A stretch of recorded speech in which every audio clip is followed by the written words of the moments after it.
Pertama, untuk wujudkan simpanan adalah kena pastikan kewangan kita sentiasa positif.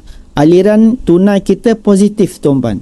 Jadi macam mana kita nak check aliran tunai kita ni positif? Pastikan gaji kita lebih besar daripada perbelanjaan bulanan kita. Contoh, tuan-puan, bagi sesiapa yang bergaji RM3,000 dan dia berbelanja pada bulan tersebut RM2,999, maka dia ada lebih RM1. Itu maksudnya ada positif cash flow untuk kewangan seseorang itu.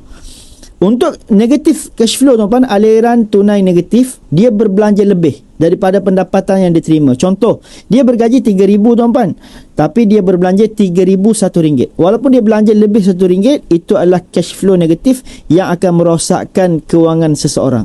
Jadi, tuan-puan, untuk wujudkan tabungan, pertama sekali pastikan aliran tunai kita positif.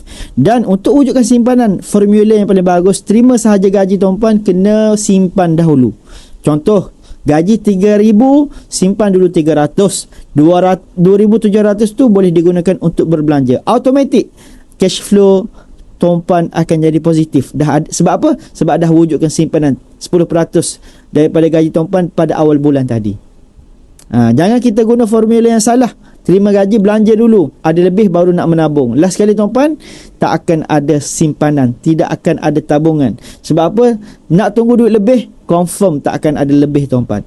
Gaji RM10,000 pun tak lebih, tuan-puan. Gaji RM15,000 pun nak tunggu duit lebih baru nak simpan, pun tidak ada lebih juga. Sebab tu kalau kita nak menabung, tuan-puan, guna formula yang betul.